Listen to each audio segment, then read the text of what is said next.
సుమారు 736 జిల్లాల్లో తనకంటూ సొంతంగా కార్యాలయాలను నిర్మించుకోవాలనే లక్ష్యంతో ఇప్పటి వరకు దేశవ్యాప్తంగా దాదాపు 550 పైసలకు భారతీయ జనతా పార్టీ జిల్లా కార్యాలయాలను తమ సొంత స్థలంలో నిర్మించుకొని భవిష్యత్ యువతరానికి మార్గదర్శకంగా ఈ భవనాలు ఉండే రీతి లోపల పట్టణాలు కొంచెం దూరమైనప్పటికీ భవిష్యత్ అవసరాలను పెరుగుతున్న జనాభా దృష్టిలో ఉంచుకొని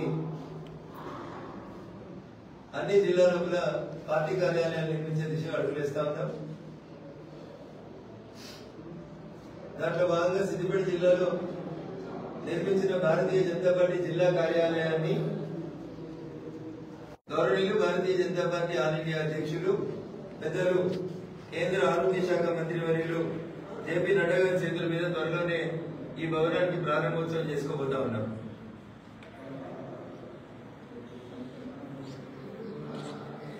కార్యాలయం అంటే ఏదో ప్రెస్ మీట్ల కోసం కాకుండా ఒక మంచి లైబ్రరీ, భారతీయ జనతా పార్టీ సంస్థాగత నిర్మాణం,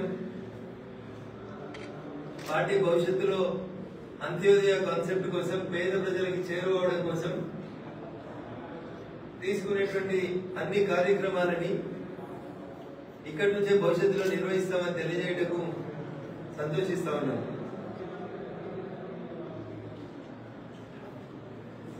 నేను ఎప్పుడు చెప్తా ఉంటాం, Bharatiya Janata party is a party with difference అని.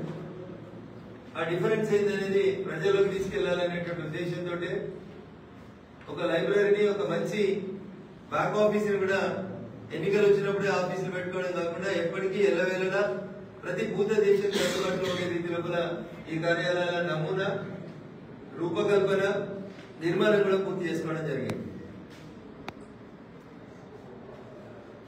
డాక్టర్ బిఆర్ అంబేద్కర్ భారత రాజ్యాంగ నిర్మాత కలలు అన్నట్టు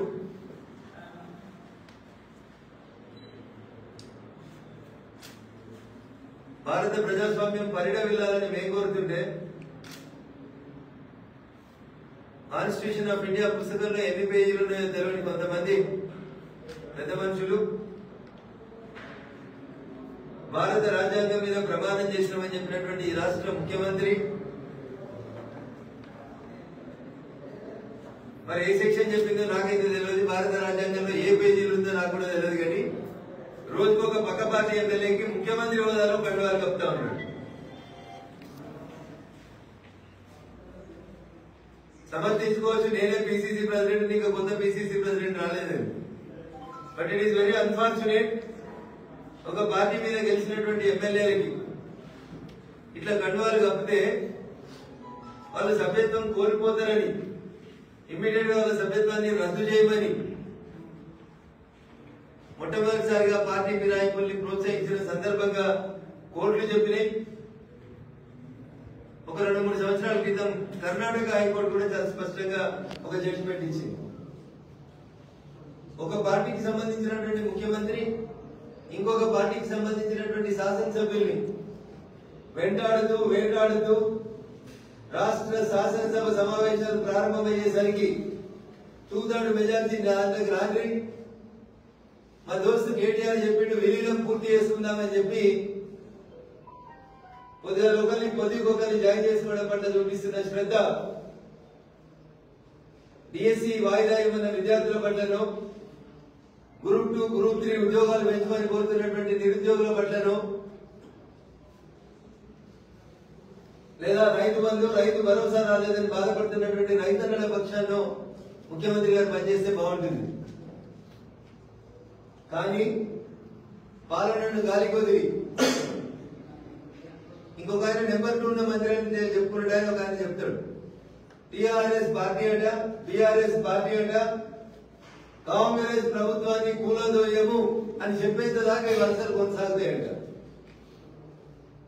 ఆయన గెలిచింది వైఎస్ఆర్సీపీలా, జాయిన్ అయింది టిఆర్ఎస్ లా, టిఆర్ఎస్ ని బిఆర్ఎస్ గా పేరు మార్చినాక దాన్ని ముంచి కాంగ్రెస్ లోకి వచ్చి ఇవాళ నేనే నెంబర్ 2 అని చెప్పుకుంటున్నటువంటి ఆ గౌరవ మంత్రివర్యులు చెప్పినటువంటి వ్యాఖ్య బీఆర్ఎస్ పార్టీ వాళ్ళు మా పార్టీ ప్రభుత్వాన్ని కూలగొట్టము అని చెప్పేంత దాకా ఈ చేరికల్ని కొనసాగిస్తాడట. నేను అడుగుతున్న రాష్ట్ర ముఖ్యమంత్రి గారిని, ఇట్లాంటి ప్రకటనలు ఇస్తున్నటువంటి మంత్రుల్ని దయచేసి వెంటనే బర్తరఫ్ చేయండి. రాహుల్ గాంధీ గారు చేతులు పట్టుకొని తిరుగుతున్న కాన్స్టిట్యూషన్ ఆఫ్ ఇండియా అనే పుస్తకాన్ని ఒకసారి దయచేసి చదువుంది. మీరు గుంపి మేస్త్రి అయితే మీకు అది చదివితే అర్థం కాకపోతే పక్కన ఉన్నటువంటి మీ సెక్రటరీ తోటైనా చదివించుకొని వేరే పార్టీ బీమా మీద గెలిచిన ఎమ్మెల్యేలకి ముఖ్యమంత్రి కండువా కప్పకూడదు అనేటువంటి నియమాన్ని పాటించండి, ప్రజాస్వామ్యాన్ని పరిరక్షించండి అని చెప్పి ఈ సందర్భంగా ఈ రాష్ట్ర ముఖ్యమంత్రికి నేను ఇదో పలుకుతా ఉన్నాను. Thank you.